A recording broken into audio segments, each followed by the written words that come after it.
आज हमारे साथ हैं सुबी खान जी। राष्ट्र जागरण अभियान में आप पूरा देश का भ्रमण करती आ रही हैं। इसी के क्रम में आप औरैया जनपद में आज पहुंची हैं और 2-3 जो जनसभाएं थी या मीटिंग्स थी उनको एड्रेस आपने किया है। तमाम आप थिंक टैंक भी हैं, गोविंदाचार्य आपके मार्गदर्शक हैं और पूरा अपनी जो बच्चा भी अपने साथ में लेकर चल रही हैं और राष्ट्र के लिए पूरा अपना जीवन समर्पित कर दिया है। सुबी खान जी बहुत अच्छी विचारक हैं। उनसे हम पूछते हैं आज के जो संकट हैं देश पर, आसन्न संकट हैं, उन पे आपका बहुत चिंतन है, बहुत डीप रिसर्च है। सुबी खान जी आपका बहुत बहुत स्वागत है। बहुत बहुत धन्यवाद। सुबी खान जी बताइए कि जैसे कि ट्रिपल तलाक आया अपने देश में, तो उसका कानून बना अपने देश में, तो अब कौन से कानून रह गए जो रिफॉर्म हो, जो जिससे महिलाएं, जो मुस्लिम समाज की महिलाएं, उन पर सुधार की और ज़रूरत है? क्या आप मानती हैं, कैसे इसको देखती हैं? सरकार को कौन से ऐसे बिल लाने चाहिए जिससे कि पूरी तरीके से, ये तो ट्रिपल तलाक के जो कानून आया ये तो एक पड़ाव है, एक शुरुआत है, लेकिन बहुत सारी आज भी कुरीतियाँ हैं। कुरीतियाँ सारे समाज में हैं, लेकिन मुस्लिम समाज में ज़्यादा हैं थोड़ी सी। तो और कौन से जो अमेंडमेंट होने चाहिए, तो क्या मानते हैं? देखिए, सबसे पहले तो अगर आप मुझसे ऑनेस्टली पूछें तो मैं ये मानती हूँ कि केवल कानून बनाने से सामाजिक कुरीतियों का समाधान नहीं होता। सामाजिक कुरीतियों का समाधान तभी होता है जब short term, medium term and long term तीनों डायरेक्शंस में काम हो। कानून बनाना एक शॉर्ट टर्म सॉल्यूशन हो सकता है, आप एक सज़ा निर्धारित करें समाज में हो रहे किसी भी गलत काम के लिए, लेकिन लॉन्ग टर्म सॉल्यूशन तभी होता है जब समाज में उस कुरीति को लेकर जागरण हो। तो देखिए, मैं हमेशा कहती हूँ कि भारत की जो साइकी है वो कभी भी केवल राजसत्ता से नहीं चलती है। राजसत्ता से बड़ी चीज़ भारत में होती है समाज सत्ता। मेरे गुरुजी माननीय गोविंदाचार्य जी कहते हैं कि भारत में सबसे ऊपर होती है धर्म सत्ता, उसके नीचे होती है समाज सत्ता, उसके नीचे होती है राजसत्ता, उसके नीचे होती है अर्थ सत्ता। तो हम लोगों कहीं ना कहीं हमें लगता है कि हमें हर चीज़ का सॉल्यूशन सिर्फ सरकार दे सकती है। मुझे लगता है कि हमें उस मानसिकता से भी बाहर आना चाहिए, क्योंकि हमारी जो प्रेजेंट गवर्नमेंट में है, अभी हम उत्तर प्रदेश में बैठे हैं, उत्तर प्रदेश में हो या केंद्र में हो, वो अपना 100% देकर देश के लिए करने की कोशिश कर रहे हैं। उनके सामने इतनी चुनौती हैं, उनके सामने इतनी समस्याएं हैं, इतनी प्रॉब्लम्स हैं, उसके बावजूद भी बहुत सारी चीज़ें ऐसी हैं कि एक चीज़ कर देते हैं तो दूसरी प्रॉब्लम आगे आ जाती है। तो मुझे लगता है कि हमें पूरा एक ओवरऑल ब्रॉडर पर्सपेक्टिव से चीज़ों को देखना पड़ेगा। आपने सवाल मुझसे पूछा सिर्फ मुस्लिम समाज की कुरीतियों के बारे में, क्योंकि मैं मुसलमान संप्रदाय से आती हूँ। तो देखिए, ट्रिपल तलाक, आपको ज़्यादा अनुभव होगा इसलिए मैंने उसकी बात करी। तो देखिए, आपका ज़्यादा स्टडी है उस पर, इसलिए मैंने उसकी बात करी। जी नहीं, स्टडी तो मेरी सारी भारत विरोधी मानसिकताओं पर है। सही बात है जी। तो इस्लामिक स्टेट बनाने वाली जो मानसिकता है, जो भारत को तोड़ के इस्लामिक स्टेट बनाना चाहते हैं, दैट इज जी, तो वो one of the other anti national forces है जिसके बारे में बात करना चाहती हूँ। मैं हमेशा कहती हूँ कि इस्लामिक स्टेट रातों रात नहीं बन जाता, एक वैचारिक अनुकूलता होती है इस्लामिक स्टेट की। हम सोचते हैं कि द्विराष्ट्रवाद या 2 नेशन थ्योरी पाकिस्तान बनने पे ख़त्म हो गई, ऐसा नहीं है। पाकिस्तान बनने से पहले या भारत को तोड़ के इस्लामिक स्टेट बनाने से पहले एक पूरी स्टेज होती है। उस स्टेज में एक मुस्लिम माइंड को पहले अलगाववादी बनाया जाता है, यानी कि ग्राउंड बनाया जाता है, वैचारिक धरातल बनाया जाता है, उस पर काम होता है, फिर उसके बाद इम्प्लीमेंटेशन होता है। जी, एब्सोल्युटली, ग्राउंड बनाया जाता है और वो ग्राउंड की पूरी एक फेज होती है।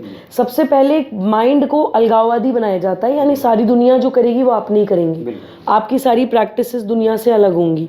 मुसलमान बच्चे के लिए कहते हैं कि वो गाना नहीं गा सकता, वो नाच नहीं सकता, वो होली के रंग नहीं खेल सकता, और म्यूज़िक, आर्ट, कल्चर सब चीज़ हराम है। तो वो हराम हलाल की जो इतनी लंबी लिस्ट होती है, वो मुस्लिम माइंड को, उनकी जो फैसला लेने की क्षमता है वो ख़त्म कर देने के लिए होती है। डिसीजन मेकिंग पावर ख़त्म हो जाती है एक मुस्लिम माइंड की। ये मैं आपको स्पेसिफिकली सिर्फ इस्लाम एक सोसाइटी में जो कुरीतियाँ हैं उनकी बात कर रही हूँ, कि जब वो बच्चा सेपरेटिस्ट बन जाता है तब उसको एक्सट्रीमिस्ट बनाया जाता है कि भाई अब जो आप सोच रहे हैं वही सही है, उसके अलावा सब गलत है। जब वो एक्सट्रीमिस्ट बन जाता है तब लास्ट स्टेज होती है उसको आतंकवादी बनाने की, जिसमें ये होता है कि जो आप सोच रहे हैं वही सही है और सारी दुनिया को मनवाना आपकी ड्यूटी है। अगर अब वो नहीं मानेंगे तो आप उनको एलिमिनेट कर दीजिए, उनको ख़त्म कर दीजिए। तो इस तरह से एक बच्चा, जैसे भारतीय संस्कृति में हम कहते हैं अहम ब्रह्मास्मि, मैं ही ब्रह्म हूँ, तो एक आत्मा, जो परमात्मा हमारी आत्मा हमारे अंदर विराजमान है, उसको टेररिस्ट बनाने के लिए पूरी फेजेस से घूमना पड़ता है। वही सारी मैल प्रैक्टिसेस हैं जो इस्लाम में लोग, इस्लाम की ठेकेदारी करने वाले लोग इस्तेमाल कर रहे हैं। यहाँ पे हमें ये समझना ज़रूरी है कि मैं इस्लामिक स्टेट के ख़िलाफ़ बोलती हूँ, लेकिन इस्लाम के नहीं। रिलीजन को मिसयूज़ करके अपनी सत्ता जो लोग फैलाने की कोशिश करते हैं, उसी पर्सपेक्टिव में मैं भी बात कर रहा हूँ। नहीं, मैं ये नहीं कह रही कि आप उस पर्सपेक्टिव में बात नहीं कर रहे, मैं अपनी क्लैरिटी इस चीज़ पे दे रही हूँ कि अक्सर लोग ये समझते हैं कि अगर हम इस्लामिक स्टेट की बात कर रहे हैं तो हम इस्लाम के ख़िलाफ़ हैं। ऐसा नहीं है, भारत में कभी भी रिलीजन की लड़ाई रही ही नहीं। तो देखिए, कुरीतियाँ ऐसे ही होती हैं, जैसे ट्रिपल तलाक।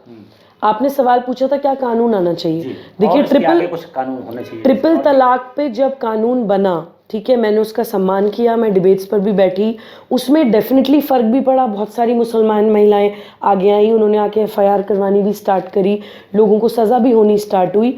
लेकिन फिर भी आज की डेट में भी जब मैं घूमती हूँ समाज में, मैं तो देखती हूँ बहुत सारी मुसलमान महिलाएं ऐसी हैं जो आज भी अगर उनको ट्रिपल तलाक हो जाए तो वो मान लेती हैं कि मुझे तलाक हो गया।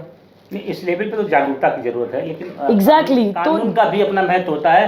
कानून जब अत्याचार में परिवर्तित हो जाता है तो कानून की आवश्यकता पड़ती है। किसी की ना सरकार को, राजसत्ता को, सबको ही लाना पड़ता है। उस पर्सपेक्टिव में मैं आपसे पूछ रहा हूँ कि आगे और बढ़ना चाहिए क्या? देखिए, काला वगैरह का है जो उस तरीके का जो इशू है, उसको वो तो भी सॉल्व नहीं हुआ है, तो उसको लेकर के आप क्या है कुछ कानून ऐसा बने? देखिए, कुछ आप जैसे जो प्रगतिशील महिलाएं हैं वो मांग कर भी रही हैं, आपके समुदाय से भी कर रही हैं। देखिए, अगर आप मुझे सुनते होंगे टीवी डिबेट्स पर या सोशल मीडिया पर, तो आपने सुना होगा कि हलाला के ऊपर, बहु विवाह के ऊपर, मिस्यार मैरिजेस के ऊपर, मैं तेलंगाना गई थी अपने अभियान के तहत, तो वहाँ मुझे पता चल गया कि शेख आते हैं, छोटी छोटी बच्चियों को मिस्यार मैरिज, ट्रैवलर्स मैरिज के नाम पर ख़रीद लेते हैं आज भी।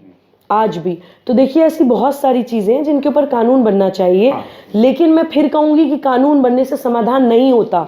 हमने सिटीजनशिप अमेंडमेंट एक्ट में क्या देखा, बन गया कानून, क्या एग्जीक्यूट हो पाया? NRC के ऊपर हमने क्या देखा कि नेशनल रजिस्टर ऑफ सिटीजन्स की बात हुई, लेकिन क्या एग्जीक्यूट हो पाया?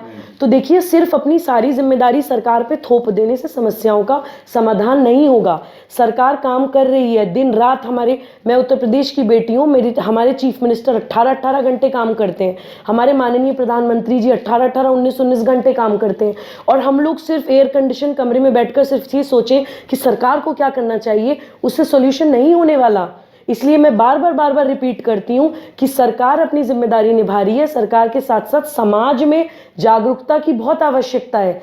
आपके जैसे लोग, मेरे जैसे लोग, यहाँ पे जितने भी लोग बैठे हैं, हर सामाजिक कुरीति और हर भारत विरोधी मानसिकता के खिलाफ हमें अपने अपने घरों से बाहर निकलना पड़ेगा। हम लोग सामाजिक जागरण या सामाजिक रिफॉर्म करना भी भूल गए हैं, इसलिए मैं बार बार सोशल रिफॉर्म पर ज़्यादा फोकस करती हूँ। इस्लामिक स्टेट की जो बात कर रहे हैं वो सारे विश्व के लिए खतरा बना हुआ है। अभी बगल में तालिबान भी की सत्ता भी आ गई, और ऐसे पूर्व काल की अगर हम बात करें तो ये जो इन्वेडर्स थे अफगानिस्तान से होकर आए, चाहे वो तैमूर लंग हो, और चाहे मोहम्मद बिन कासिम हो, चाहे महमूद गजनबी हो, इत्यादि इत्यादि। जहाँ तक उसकी बात करते हैं, तैमूर लंग की, नादिर शाह की बात करें तो इन्होंने बताते हैं कि जो लिटरेचर्स है फॉरेन का, तैमूर लंग ने तो 1/10 जो लोग थे दुनिया के उस समय के, उनको सबको मार डाला था। तो क्या इस तरीके से आप खतरा है क्या इस्लामिक स्टेट का और ये तालिबान का इस तरीके का? उसके लिए क्या करना चाहिए, जो कि आप चिंतन करती हैं, आप पूरे देश में घूम रही हैं, उसके लिए क्या सोल्यूशन है, क्या तैयारी होनी चाहिए? समाज को भी क्या करनी चाहिए, जो कि समाज की बात हम आपसे करते हैं, क्या समाज को क्या चेतना इसमें तैयारी रहनी चाहिए? क्योंकि विचारधारा का अपना महत्व होता है, लेकिन सीधे भी लड़ाई कभी कभार होती है, उसके लिए हमको क्या करना चाहिए? देखिए जी, आपने पूछा कि क्या खतरा है। मैं एक बार नहीं 100 बार बोलूँगी कि जी खतरा है। खतरा बिल्कुल है। खतरा हमारी आंखों के सामने, it's written on the wall. जब मैं राष्ट्र जागरण अभियान में प्रवास कर रही हूँ, मैं आपको एक उदाहरण देती हूँ। मैं अभी गई कटिहार, बिहार में एक जगह है, वो केवल 30 किलोमीटर दूर है बंगाल से, वो केवल 60 किलोमीटर दूर है बांग्लादेश से। बांग्लादेश में आज के डेट में हिंदूज के साथ क्या हो रहा है, वहाँ पर मंदिरों का विध्वंस विकृत किया जा रहा है 21वीं सदी में। पूरे यूनाइटेड नेशंस है, पूरी दुनिया देख रही है, और हम लोग ये सोचें कि हम सुरक्षित हैं, तो वो तो कबूतर की तरह आंख बंद करके बैठे रहने वाली स्थिति है। तो खतरा तो डेफिनेटली है, क्योंकि देखिए इस्लामिक स्टेट जो बनाना चाहते हैं भारत को तोड़ के, वो एक बहुत बड़ी एंटी नेशनल फोर्स है। अगर हम ये सोचें कि हम इस्लामिक स्टेट के ख़िलाफ़ हैं तो हम इस्लाम की खिलाफत कर रहे हैं, ऐसा नहीं है। समाज को उसकी तैयारी ये करनी चाहिए, जो मेरे गुरुजी माननीय गोविंदाचार्य जी भी बहुत अच्छे से समझाते हैं। वो कहते हैं कि रावण से लड़ते लड़ते हमें रावण ही नहीं हो जाना चाहिए। अगर हम तैमूर लंग या विदेशी आक्रांता या जो भारतीय संस्कृति के खिलाफ हैं, देश के खिलाफ हैं, या देश को तोड़ के इस्लामिक स्टेट बनाना चाहते हैं, या अपनी तुच्छ राजनीतिक सत्ता के लिए जो इस्लामिक स्टेट की राजनीति भी करते हैं, मुस्लिम वोट बैंक की भी राजनीति करते हैं, वो बहुत बड़ी एंटी नेशनल फोर्स है। उनको ये सोच लेना अगर उनके खिलाफ हम आवाज़ उठा रहे हैं तो हम इस्लाम के खिलाफ बोल रहे हैं, ये सच नहीं है। और भारतीय संस्कृति हमेशा उस बैलेंस की बात करती है। आपने बोला कि हमें उसकी क्या तैयारी करनी चाहिए। देखिए, हमें ये नहीं सोचना चाहिए कि अगर इस्लामिक स्टेट बनाने की कोशिश हो रही है तो हर मुसलमान जिहादी है। हमें ये नहीं सोचना चाहिए कि अगर खालिस्तान बनाने की कोशिश हो रही है या एक वैचारिक अनुकूलता देश में चल रही है तो हर सिख भाई खालिस्तानी है। जब आक्रमण किया था, नादिर शाह ने आक्रमण एक सेकंड, मेरा जवाब पूरा नहीं हुआ प्लीज़।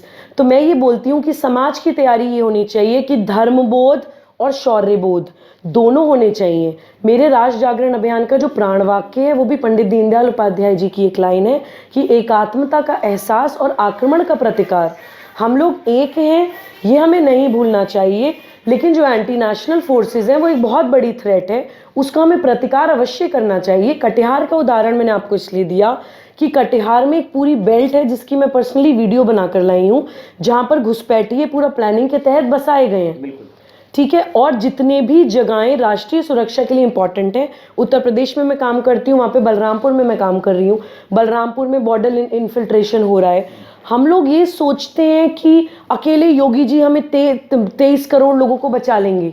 ठीक है, वो पूरी कोशिश कर रहे हैं, दिन रात कोशिश कर रहे हैं, तन मन धन लगाकर कोशिश कर रहे हैं, अपना सब कुछ न्यौछावर करके कोशिश कर रहे हैं, लेकिन कब तक कर लेंगे। तो देखिए, समाज को खड़ा होना पड़ेगा। सारी प्रॉब्लम का सॉल्यूशन वहीं आता है कि हम लोग सुरक्षित नहीं है। हमारी जितनी भी जगहें राष्ट्रीय सुरक्षा से इंपॉर्टेंट हैं, कटिहार को गेटवे ऑफ नॉर्थ ईस्ट कहा जाता है। गेटवे ऑफ नॉर्थ ईस्ट, वहाँ से आप सीधा नॉर्थ ईस्ट में एंटर करते हैं। नॉर्थ ईस्ट जहाँ पे चाइना की चिकन नेक वॉर स्ट्रैटेजी है भारत के खिलाफ। शरजील इमाम ने जैसे उसको शरजील इमाम ने चिकन नेक के बारे में बात करी थी।